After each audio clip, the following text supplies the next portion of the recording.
And it's Ken Kraetzer for CBSI Services Talking Business. We have a guest in the office today, Brian Heyman, who is a sports writer in the New York City area. His work appears regularly in Newsday and quite a few other publications. Got something coming out in Baseball Digest and Jets Confidential. Brian, good to see you. Same here, Ken. Good to see you. Well, great. Well, tell us, you've been very busy covering all of the New York pro teams. Maybe we'll start with the summer. What was covering the Mets and Yankees like for you this year? Well, it was interesting because you look at the Mets, and here they are. They're 11 games under 500. The first game back after the All-Star break, they lost, and then all of a sudden they took off. And it's kind of a lesson in do not give up on some teams too early in a season. And they made it kind of interesting there. They made a nice run at the wild card. Pete Alonso was, I think, a great story, and is going to be, a giant star, I think, in New York as time goes on. And the Yankees, they're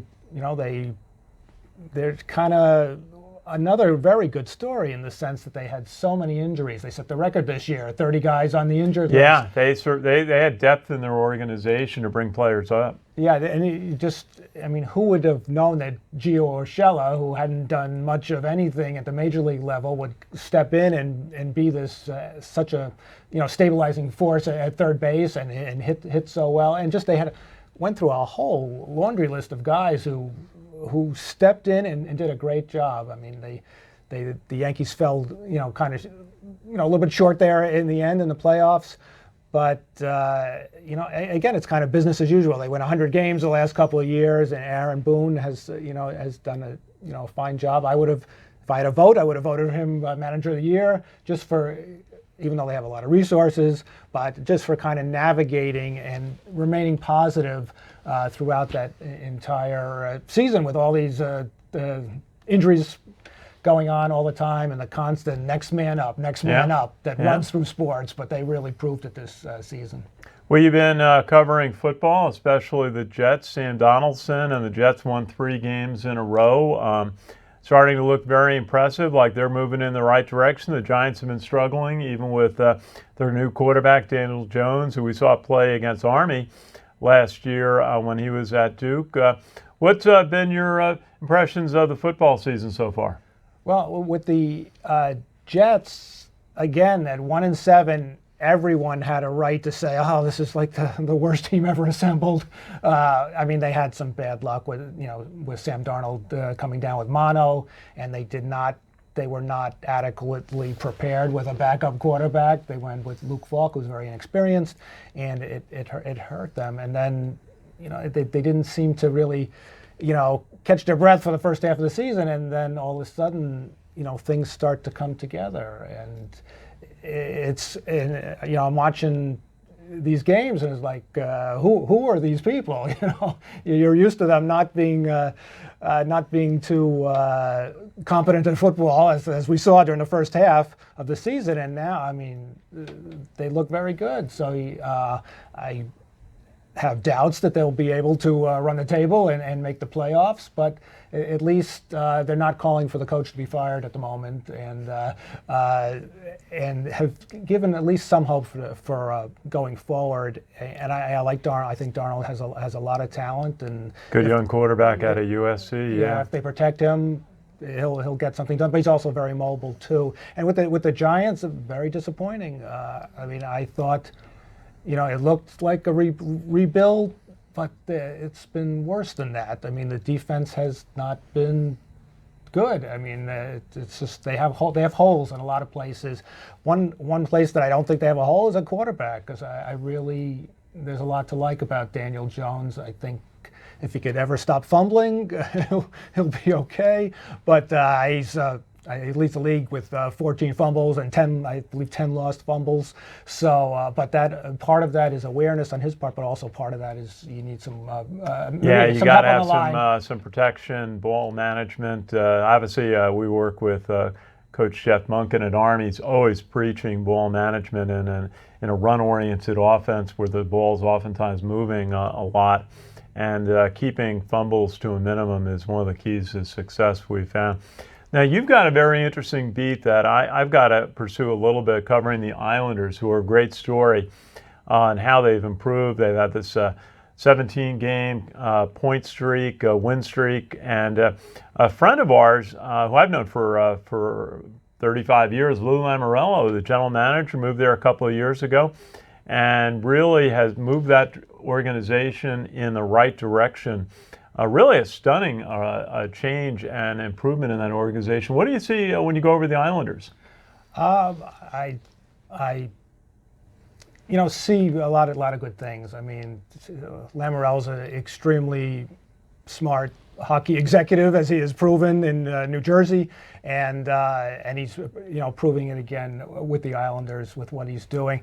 And I'm at the press conferences at the practice arena a lot of times in East Meadow, and I'm standing next to Barry Trotz, the coach, usually, and I'm thinking in my own head, this is one of the great coaches in hockey, and he's I think just He had the great run with the Washington Capitals. He did. He had a cup. Won the cup. I still at a loss why they let him go, and they didn't want to pay him or make room for the next guy or whatever. But he's another guy who the players they need to buy into your system, and they bought in because they were very undisciplined defensively before he got there, and the year before he got there. But then they went from like worst to first as far as allowing goals. They seemed a little short on scoring goals last year, and they didn't do a lot in the off-season with outside acquisitions, but they seem, the last few games notwithstanding, they seem to be have generated some more offense this season. And they had the 15 0-2 point streak, which is a franchise record, and that was very impressive. Not a winning streak. They lost a couple in there, but still very impressive. I think maybe they still might need towards the trade deadline to go out and bring in yet another guy who can score goals for them. But very solid team, and you just see them as a cup contender, just with some of the other best teams in hockey. Well, it's amazing. I mean, they've had some instability with their arena. They're building the new arena out at the racetrack out of Belmont Park, and but they seem to have gotten the resources behind the team, and just the attention to detail that Lou Lamoriello brings to an organization. I was in a meeting with him one time, and we were chatting about marketing ideas, and then he joined the meeting, and everybody just stopped what they were doing, put their pen on paper to take down exactly what he said to do. And he's a meticulous guy about every detail, and he outworks people, I think. And really, I had the privilege of knowing him at Providence College and following his career with the Devils and Toronto, and now with the Islanders. And just amazing to see what he's been able to accomplish. Yeah, so much success over the course of a career, and it's just a reflection of his knowledge. And knowledge and dedication. Now, college basketball season, we spend quite a bit of time where we focus on Iona and some of the other teams in the area. And our best wishes to Tim Clues, who's been out ill, and we're hoping he's back on the sideline very soon. But St. John's has got a new coach, and Fordham's off to a good start this year. Iona's got a good, solid nucleus from their team that went to the NCAA tournament last year, and Seton Hall has got a very strong program this year. So there's a lot happening in New York City college basketball. What are you following? Well, I mean, I've seen Seton Hall play, and Miles Powell is a very, very good player. They have 2 7'2" centers, which is an asset. That's unusual today. You don't see the big players as much. No, and so I mean, and Kevin Willard, who used to be at Iona, has done a very good job doing, providing a kind of a solid base there for success at Seton Hall. I've seen Stony Brook play, and they have a new coach this year who was the associate head coach last year, Gino Ford, and they have a very I think promising team. I don't know if they're as good as Vermont in their conference in America East, but they're not a bad team. I mean, they could win 20 games. I could see that easily. St. John's I've seen, and they're still kind of coming together. I like the hire of Mike Anderson. Very young team. Young team. But I like the hire of the coach. I think Mike Anderson has. I don't think he's ever had a losing season. Had a lot of success in his career over almost 30 years out of the Midwest. And in Arkansas, he was at. So, I would be hopeful that they will. They were in the NCAA tournament last year, but I would be hopeful that they will be a good program going forward again. Well, I hope Fordham was off to, I think, a 3-0 start. Hopefully they can build off of that success, and we'll see how Iona does. Iona doesn't play a lot of home games. They play most of their schedule on the road. They're going to go up to UConn next week after they come back. And again, our best wishes to Tim Clusi. I hope he's back on the sideline very soon. Now tell us what do you see on the business side of sports reporting? You and I both noticed that there are fewer reporters in the press boxes.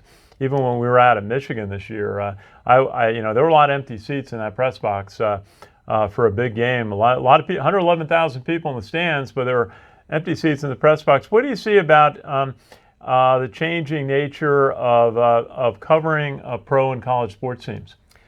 Life has changed in the newspaper world. It's just, there's just been a little more of a lack of readership with, the influx of the internet and people just going to websites, and sometimes I think attention spans being short. So that explains a lot of the success of Twitter, of 280 characters right now. So yeah, I've noticed less reporters, and you also see teams are having their own kind of news operation there. Their own reporting. Their own reporting. They have in-house reporters. They've beefed up their social media, and putting out videos. And I think that's kind of more the wave of the future, really. I think teams are going to continue to, in some senses, they're cutting out the middleman. Like you'll see stories on websites just with quotes that the regular reporters have not had a chance yet to even talk to whether it's an executive or like Dave Gettleman, the Giants general manager, did an interview after he made the trade for Leonard Williams, and he did it with the kind of the team's website. So it's a different world in a certain extent. And Brian Heyman, you mentioned that one of the beats that you like to follow is the Brooklyn Nets. That they have become competitive. They've got some new players, and the arena is doing well for them. What do you enjoy when you go over to cover the Brooklyn Nets? Well, first of all, the coach, Kenny Atkinson, is a pleasure to deal with as a media member. I think they've really done a good job. Sean Marks, the GM, and Kenny kind of laying the foundation since they've been here to try to rebuild this team. And they're getting closer to where you could consider them I think, legit championship contender, especially when Kevin Durant gets back, most likely next season. I mean, there's like a slim chance at the end of this one, but I'm not sure. I see him rehabbing on the court after practice, but there's a lot to like with Durant and Kyrie Irving and DeAndre Jordan coming aboard, mixing with some of their holdovers. I mean, Karis LeVert's injured right now, but he's a good player. Spencer Dinwiddie, as you have seen, anyone who follows the team has seen, while Irving has been out, has really stepped forward. And I think they're getting closer. I mean, their start has been kind of uneven in this until recently. They're always saying, we got a lot of new guys, and we're still coming together. I mean, I would think they'll be in the playoffs again this season, and I think they're a franchise on the upswing. Very good, very good. Now, one of the things that we follow, we hear from teams, both college and professionally, and we see it's getting harder to get fans to go out to the stadiums because they can watch events from the comfort of their homes or go out to sports bars and watch games. And even with teams like the Yankees and the Red Sox, I've noticed much more activity to market individual games, to get fans to come out to the ballparks to watch. We see that in colleges too. I was surprised there were empty seats at the USC-UCLA game, very visible on television the other night. What do you see about teams doing to try to get fans to come out to the ballparks? Just a lot of marketing. Ticket prices are expensive, and if you're not just going by yourself, the cost adds up. For a family? For a family, for parking, for concessions.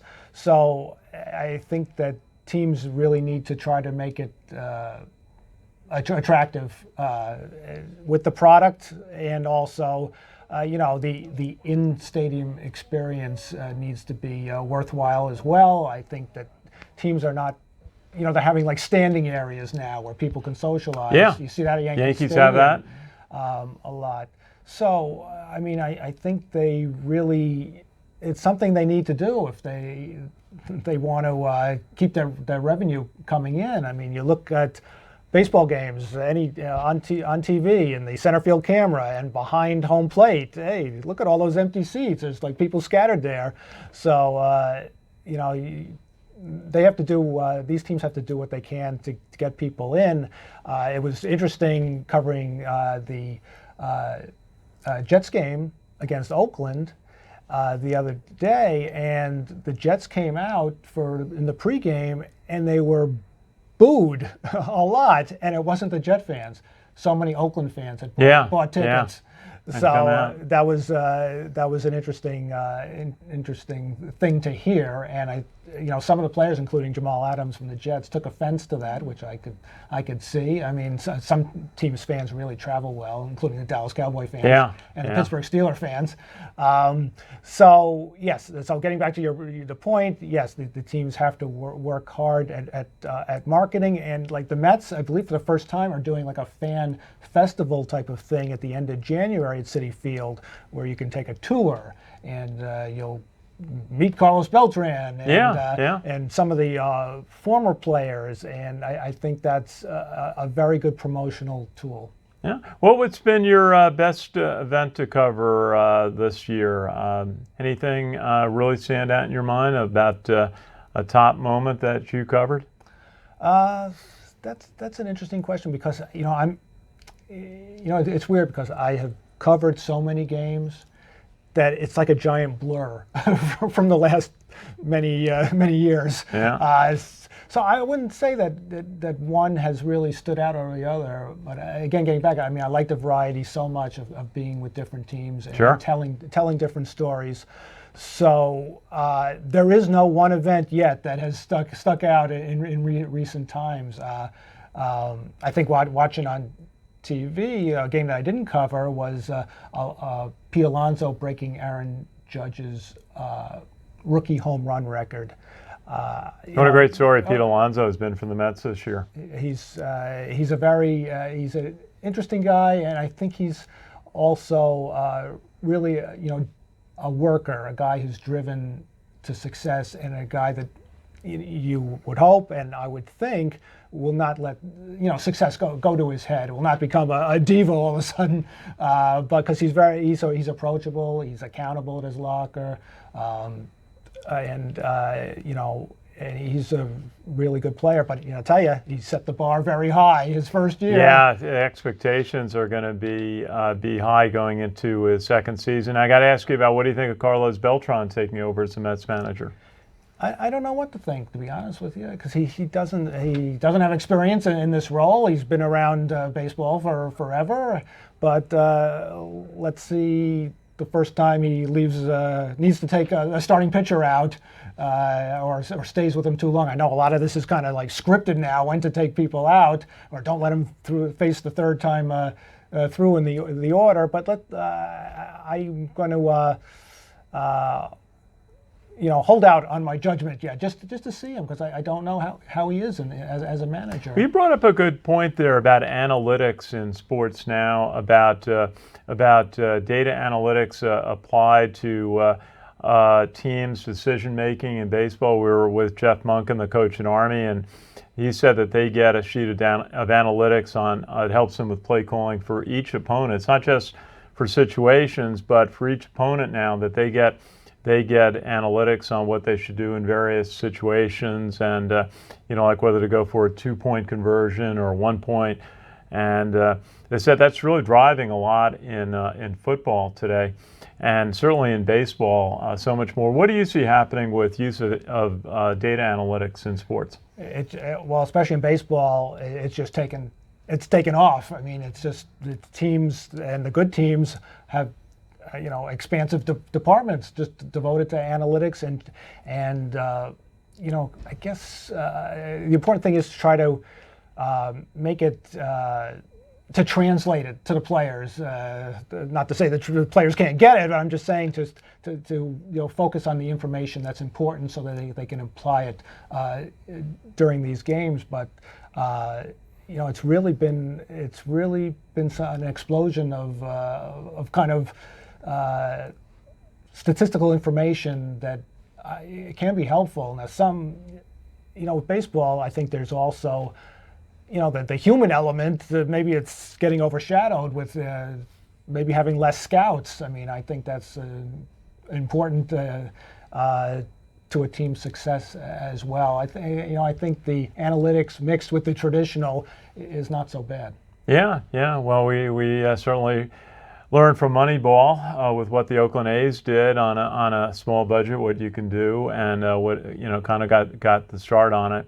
But Brian, great to have you visit, and we enjoy these updates on what you're seeing out on the pro sports circuit, and we enjoy seeing your articles in Newsday, and you're out on LinkedIn. What other ways can fans follow you on social media? Well, I usually post my stories for Newsday on 4 sites: Twitter, Instagram, and LinkedIn and Facebook. So, and I'm usually B Heyman 99. That's where you can find me on Twitter, especially at B Heyman 99. Well, Brian Heyman, thank you so much for stopping by, and our best wishes for Thanksgiving and the holidays coming up. And we'll look forward to your stories about pro sports, college sports here in the New York City area. Thank you, Ken. Thanks for having me on. I appreciate it. Our pleasure. Good to see you. This is Ken Kraetzer for CBSI Services, talking business from our headquarters in Harrison, New York.